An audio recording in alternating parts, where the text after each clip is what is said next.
মহাপদে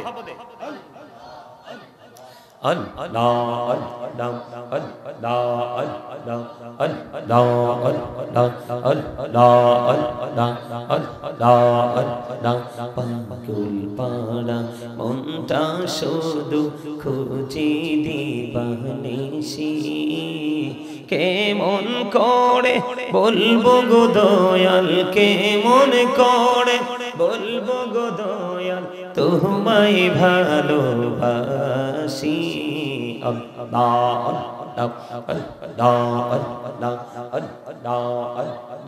মাশাআল্লাহ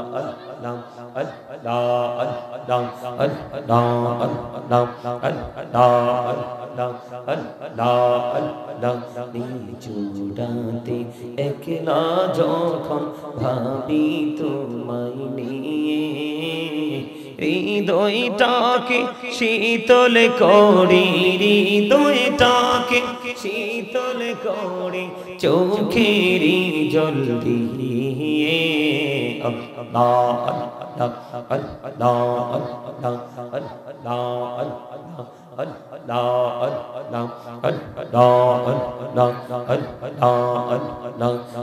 পৃথিবী বড়ই নিঠুর নেই তো ভালোবাসা আওয়াল খেরে পাব গো তোমায় আওয়াল খেরে পাব গো তোমায় এই তো মনে আশা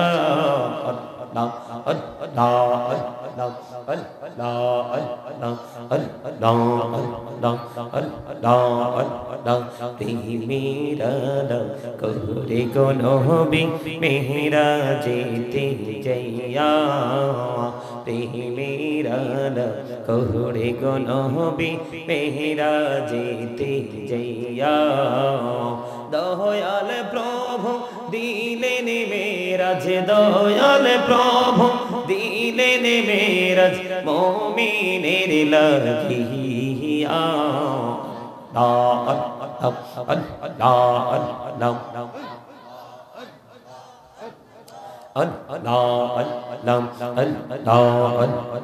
এই নামেতে এত মধু এই নামেতে এত মধু জাহানি তো আগের দয়াল জাহানি তো আগে যতই জপি নামটি তোমার যতই জপি নামটি তোমার তুই মধুর লাগে রে দয়াল তুই মধুর লাগে আল্লাহুম্মা সাল্লি আলা মাওলানা মুহাম্মদ ওয়া আলা আলি সাইয়্যিদিনা মুহাম্মদ আল্লাহুম্মা সাল্লি আলা মাওলানা মুহাম্মদ ওয়া আলা আলি সাইয়্যিদিনা মাওলানা মুহাম্মদ উড়ি যারে রাতের হাওয়া জৌড়ে সোনার মদিনা উড়ি যারে বাংলার হাওয়া জৌড়ে সোনার মদিনা এই মজলিসের সালাম খানি পৌঁছে দিও নবীজির পাকের আওয়াজ আল্লাহুম্মা সাল্লি আলা মাওলানা মুহাম্মদ ওয়া আলা আলি সাইয়্যিদিনা মদিনা মাওলানা মুহাম্মদ দিবানিশি মনিরে আমার আর দিশনারে যন্ত্রণা ধনী যদি হইতাম ধনী যাইতাম সোনার মদিনায় আল্লাহুম্মা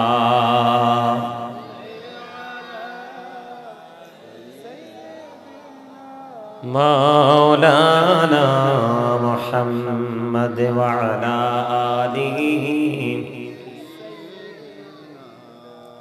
মাওলানা মুহাম্মদ আশিকে হইয়া পড়ো দরুদ মশক তোমার মদিনা আশিকে হইয়া পড়লে দরুদ যাইবা সোনার মদিনায় আল্লাহুম্মা সাইয়্যিদিনা মাওলানা মুহাম্মদ ওয়া আলা আলিহি সাইয়্যিদিনা মাওলানা মুহাম্মদ লা ইলাহা ইল্লাল্লাহ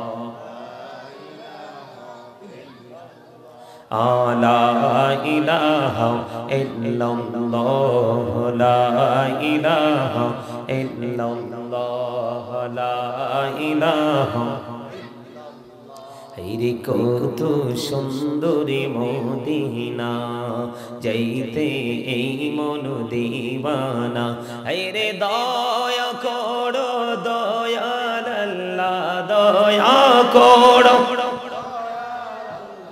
নসিব করো মদিনা লা ইলাহা ইল্লাল্লাহ লা ইলাহা হেরি নামাজে রোজা চাইরো না মা বাবাকে ভুইল না হেরে জান্নাত বাসী হইতে চাইলে জান্নাত বাসী হইতে চাইলে প্রাণ বড়ে করো সাধনা লা ইলাহা লা ইলাহা ইল্লাল্লাহ লা ইলাহা ইল্লাল্লাহ লা ইলাহা লা ইলাহা ইল্লাল্লাহ মুহাম্মাদুর রাসূলুল্লাহ সাল্লাল্লাহু আলাইহি ওয়াসাল্লাম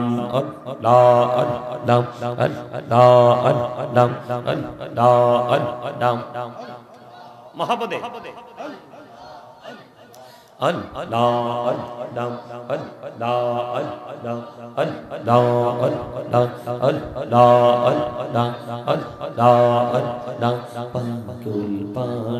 মনটা শুধু খুঁজি দিবানিশি কেমন করে বলবো গো দয়াল কেমন করে বলবো গো দয়াল তোমায় ভালোবাসি আল্লাহ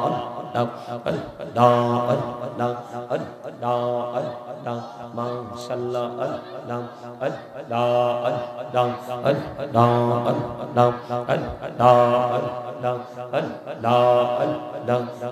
চূড়াতে একলা যখন ভাবি তোমায় নিয়ে হৃদয়টাকে শীতল করি হৃদয়টাকে শীতল করি চোখের জল দিয়ে আল্লাহ আল্লাহ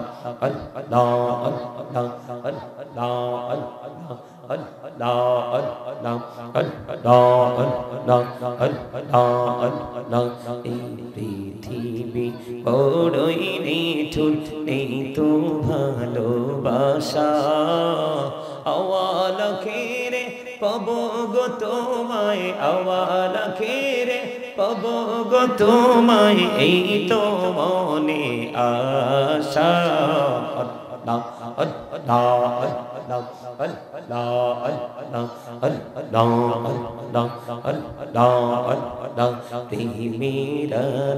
করে গো নবী মেহরা যেতে যাইয়া মেহরা করে গো নবী মেহরা যেতে যাইয়া দয়াল প্রভু দিলেন মেরাজ দয়াল প্রভু দিলেন মেরাজ মুমিনের লাগিয়া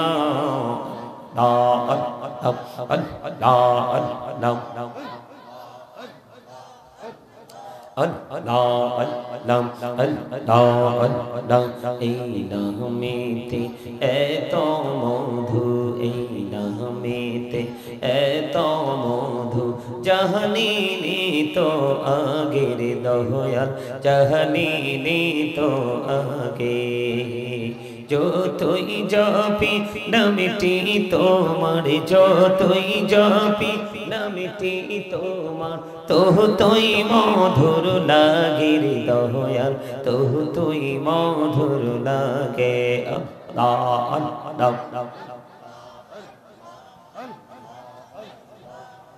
লা ইলাহা ইল্লাল্লাহ মুহাম্মাদুর রাসূলুল্লাহ সাল্লাল্লাহু আলাইহি ওয়াসাল্লাম জোরে সোরে বলুন আলহামদুলিল্লাহ আল্লাহ রাব্বুল আলামিন আজকে আমাদেরকে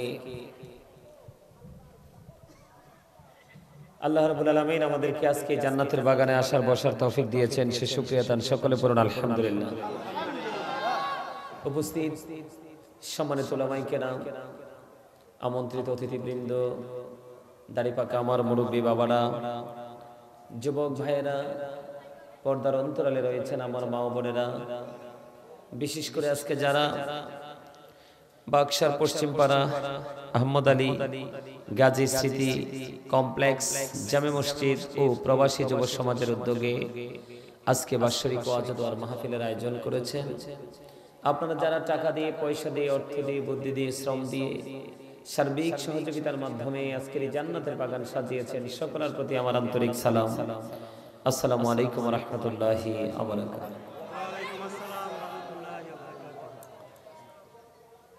আল্লাহ রাব্বুল আলামিন আমাদেরকে এই জান্নাতের বাগানে আসার তৌফিক দিয়েছেন বসার তৌফিক দিয়েছেন আল্লাহর হাবিবের শানে কয়েক মর্তবা দরুদ ও সালাম আল্লাহর জিকির করার তৌফিক আল্লাহ আমাদেরকে দিয়েছেন সেই শুকরিয়া তান সকলে একবার পড়ুন আলহামদুলিল্লাহ আর একটু মহব্বতে পড়ুন আলহামদুলিল্লাহ সম্মানিত উপস্থিতি আপনারা দয়া করে কি কথা বলবেন না কারণ এটা জান্নাতের বাগান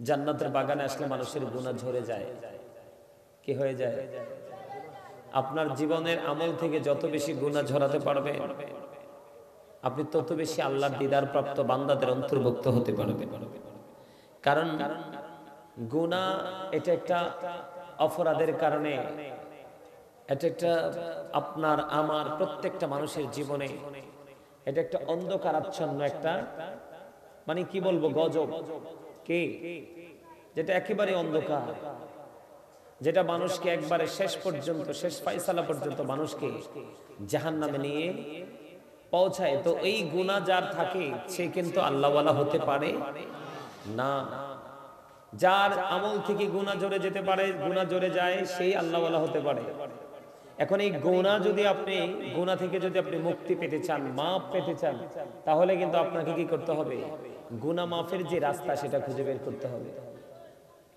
কি করতে হবে সেটা খুঁজে বের করতে হবে। আর আপনি যদি সেটা খুঁজে পেয়ে যান তাহলে আপনি সফল হয়ে যাবেন।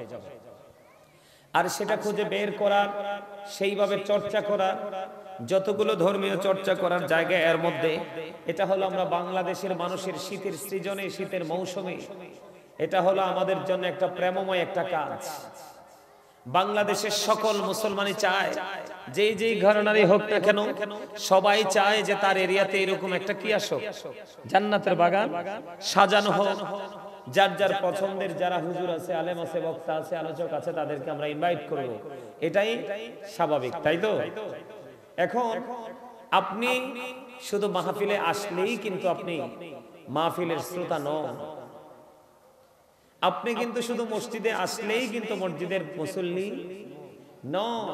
যদি মসজিদে আসলেই যদি আমরা মুসল্লি হতাম, তাহলে মানুষ তো নামাজ পড়তে আসে, কিন্তু নামাজ পড়তে আসার পরে সে কিন্তু তার নিজের যে চারিত্রিক যে একটা পরিবর্তন, সেটা কিন্তু আনতে পারে না। কেন জানেন? তার কারণ হচ্ছে সে নামাজ পড়েছে ঠিকই, কিন্তু নামাজকে নামাজের মতো করে পড়েনি।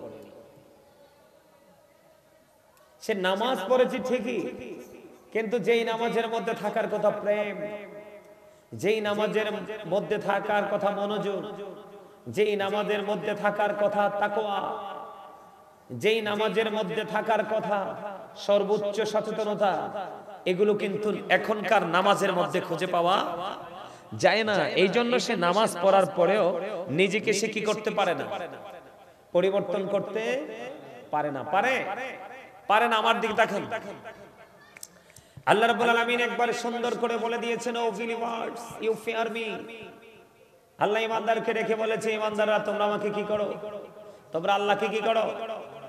ভয় করো। বলেন না, কি করো? ভয় করো। তোমরা যদি আল্লাহকে ভয় করো, লাভ হবে কি? আল্লাহ উইল ফরগিভ ইউ। আল্লাহ আপনার আমার সমস্ত জীবনের গুনাহগুলি মাফ করে দিবে। আমার সুবহানাল্লাহ বলে না কেন? এই আপনারা যারা এসেছেন সবাই জান্নাতের মেহমান। রাসূলের হাদিস থেকে প্রমাণিত, জান্নাতের বাগানে যারা আসে তারা যেন জান্নাতের বাগান থেকে ফল খেয়ে নেয়। আর এই জান্নাতের বাগানের ফল হলো সুবহানাল্লাহ, আলহামদুলিল্লাহ, আল্লাহু আকবার, লা ইলাহা ইল্লাল্লাহ। এটি বুঝতে হবে, কারণ এখন আমাদের বাংলাদেশের ম্যাক্সিমাম মুরব্বীরা মোটামুটি ঠিক আছে, মধ্যবয়সী যারা তারাও মোটামুটি ঠিক আছে, কিন্তু ইয়াং যে জেনারেশন আছে, কি কথা বলে না কেন? ইয়াং যে জেনারেশন আছে, ওরা কিন্তু ধ্বংস, ওরা কিন্তু অভিশপ্ত, ওরা কিন্তু পথভ্রষ্ট, ওরা অন্ধকারাচ্ছন্ন এক জগতের দিকে হাঁটছে। আপনি দেখেন এই প্রজন্মের কয়টা ছেলে সকাল থেকে বিকাল ধর্মীয় চর্চা করে? এমনও ছেলে আছে সারাদিন আপনি একটাও পাবেন না, আছে না নাই? কথা বলে না কেন? আপনি মাথা থেকে পা পর্যন্ত তার দিকে ফলো করে দেখেন, সে বেঈমানকে ফলো করে বেঈমানের রং লাগিয়েছে তার গায়ে। ওমা কথা কয় না দি? এই আপনি কি মনে করছেন আল্লাহ জবান দিছে বুট খাওয়ার জন্য, পান খাওয়ার জন্য, নাকি মিছা কথা কওয়ার জন্য, মানুষের গীবত করার জন্য, বন্ধুদের সাথে বসে অপ্রাসঙ্গিক, অগ্রহণযোগ্য, অপ্রত্যাশিত ভাবে বক্তব্য দেওয়ার জন্য? তো কি জন্য দিছে? কেডা কইছেন আপনি জিকিরের কথা? আপনি thank you very much, absolutely right answer. আপনারা কিন্তু এত মানুষ বলতে পারলেন না তো, কারণ বলবেন কোত্থেকে? খবর তো নাই। আপনার খবর আছে দুনিয়ার বাঁশি কিভাবে বাজানো যায় সেই বাঁশির দিকে, তাই না? কথা বলে না? কি বাঁশি? দুনিয়ার বাঁশি। আপনি সফল হতে হলে প্রেমের বাঁশি বাজাইতে হবে। কিসের বাঁশি? প্রেমের বাঁশি বাজাইতে হবে। প্রেম নামক খুঁটির উপর দাঁড়িয়ে আছে পৃথিবী, আর সেই প্রেমের কারণে আপনি ওপারেও আপনার ফিউচারকে আপনি ব্রাইটনেস করতে পারবেন এই প্রেমের কারণে। কথা বুঝেন আমার? সবাই বুঝেন? সবাই কথা বলেন না কেন? বুঝলে ওই যে আমার ভাই বলছে যে আল্লাহর জিকির করার জন্য, উনি মুখস্থ বলেন, উনি জেনেই বলেছে। আল্লাহ রাব্বুল আলামিন বলেছেন, remember me then I will remember you. আল্লাহ বলেছেন, ফাযকুরুনি আযকুরুকুম, তোমরা আমাকে স্মরণ করো, আমি তোমাদেরকে স্মরণ করব। ও সুবহানাল্লাহ দি কয়লা কি রে? মুসল্লি তো অ্যাক্টিভ না, ভেরি উইক। আরে মুসলমান রে, মুরব্বীরা কিভাবে একবারে চাইপা চাইপা কত সুন্দর করে, যেমন চাচা একজন বসছে এখানে একদম আরাম করে, আরেকজন এই কয়েকজন বসছে, এদের সিনায় প্রেম আছে, এই জন্য মনোযোগ দিয়ে বসছে। আর ফলাফাইন দিয়ে লড়াচড়া করতেছে, একটা আরেকটা লাগে কান লাগাইয়া মুখ লাগাইয়া কথা কইতেছে, ঠিক না বেটি? তারা মনে করে কয় বুড়ারা তো মরে যাবে, এই জন্য এখনকার বুড়ারা মরে না, এখনকার জোয়ানরা মরে। গত 2 দিন আগে সাত্তারখানে আসছিলাম একটু কাজে, যেই দোকানে গেছি কাজে, পাশের দোকানের ছেলেটার বয়স নাকি 32 বছর, দোকানে বসা সেলসম্যান। কি যাওয়ার পরে বলতেছে, হুজুর পাশের দোকানের একটা ছেলে 32 বছর বয়স, ব্রেইন স্ট্রোক করেছে। এখনকার মুরব্বীরা, এমনও গ্রাম আছে আপনি খোঁজে দেখবেন, মুরব্বীরা অনেক স্ট্রং, ছেলেরা দুর্বল। কথা কয় না কেন? বলছি কারণ এখনকার ছেলেরা মরবে না তো কি করবে, এরা তো নষ্ট হয়ে গেছে। আপনারা বুঝেন না আমার কথা? ওরার হাঁটার রাস্তা, হাঁটার স্টাইল, হাঁটার যে মানসিকতা সব নষ্ট, নোংরা।